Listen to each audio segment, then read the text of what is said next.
Today is always a fun day for me when somebody does their icebreaker. You get to know a little bit more about the person and just get to know them just a little bit better. As far as the icebreaker speech, the book has a couple of key goals that it sets forward. One is begin speaking before an audience. And the second one is discover your speaking skills you already have and the skills that need attention. Also include in the icebreaker is try to avoid nervousness, if possible. Try to make eye contact with the audience. And one of my favorites is have some fun with it. I think we're going to have some fun with Mary's. Just a little snippet of information I've got. In addition to those goals, hers for herself is to introduce herself to the team. And she's going to use the first four letters, the four letters of her first name to help us get to know her a little bit better. And possibly draw some interest from upcoming speeches she already has planned. So she's throwing a little cookie out there for us to grasp. We won't be boxed in on Muir as we go forward. We'll be looking forward to hear those upcoming speeches.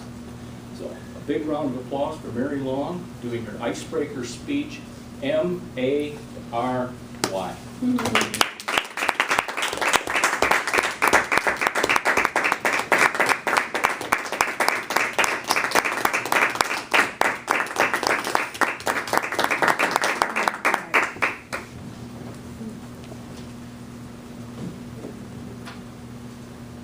One second, is this 4 to 6 minutes? Oh yes, 4 to 6 minutes. For you, Lindsay. 4 to 6 minutes, okay. Thank you, I appreciate that. Sorry, Mary. Madam Toastmaster, fellow members and guests, if we have any guests today that I missed, I'd like to welcome you to this meeting and let you know a little bit more about me. My name is Mary Long. I've been part of the Consumers family of sorts since the beginning of May as a contractor for Rocky Beach. I did grow up in Michigan, and I went to Michigan Tech, where I'm finding a lot of fellow company coworkers have also attended Michigan Tech. There's quite a large number of them. Huskies?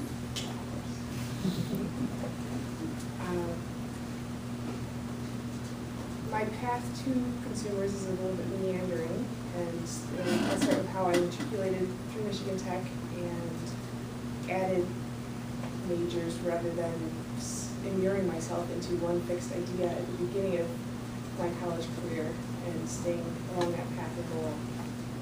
So I started with an interest in the environment, business, theater, and German. And I hit 3 out of 4 in college. When I was beginning at Michigan Tech, I studied environmental engineering, and I transferred into the 3rd year level of German. Michigan Tech does not have minors per se, but they have certificates in foreign language study.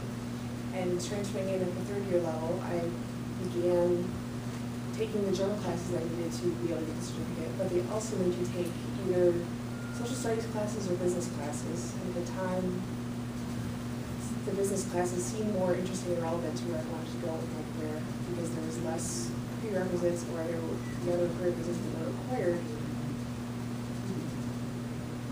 fit better in my future path and plan. So at the beginning of my freshman year, I got to transfer in and get ahead on credits and take my advanced German classes.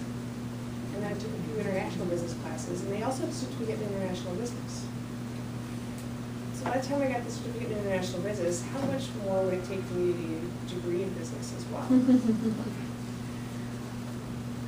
Long story short, at the end of 5 years, I had 2 bachelor degrees and essentially 2 minors in both international business and German, which led me then to working over the summer and studying abroad for a year at the University of Stuttgart in Germany as I worked on my master's before finishing that at Michigan Tech.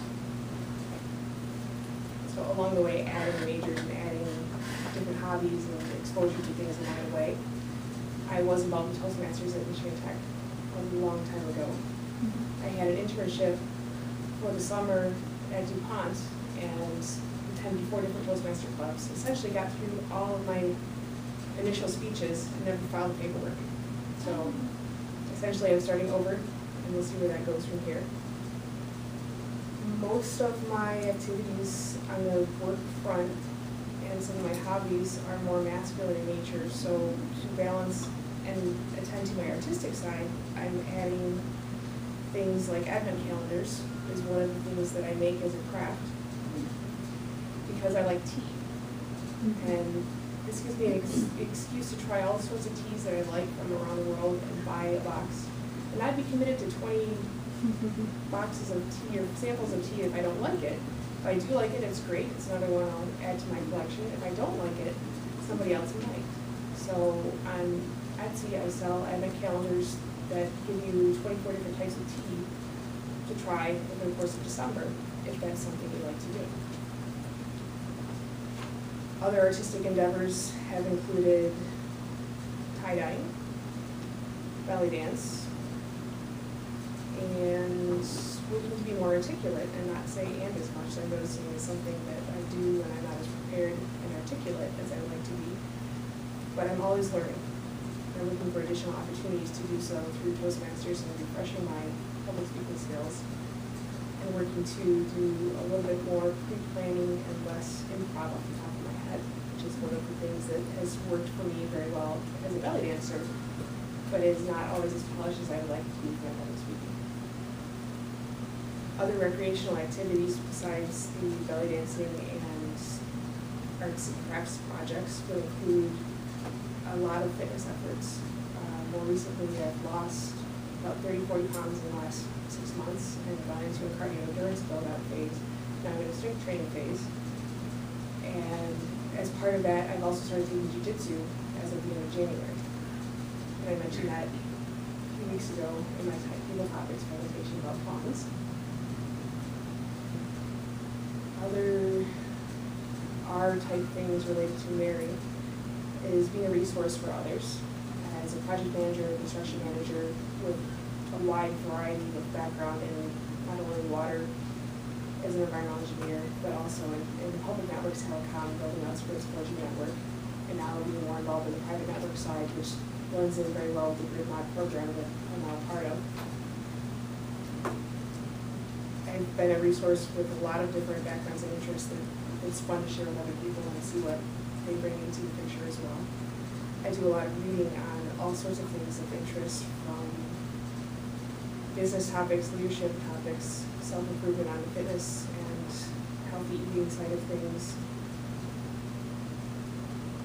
And a lot of things that help when you're suddenly in a commuting situation, you guys listening to audiobooks. So I'm enjoying reading memoirs and biographies, currently reading Arnold Schwarzenegger's Total Recall, which is a great tie-in with my weightlifting efforts at the moment.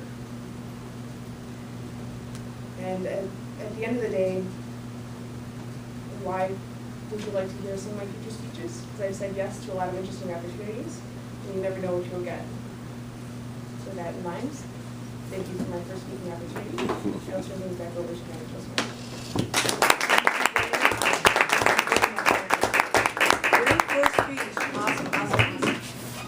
Madam Timer, would you please give us 1 minute on the clock so that everybody can do an evaluation here for your speech?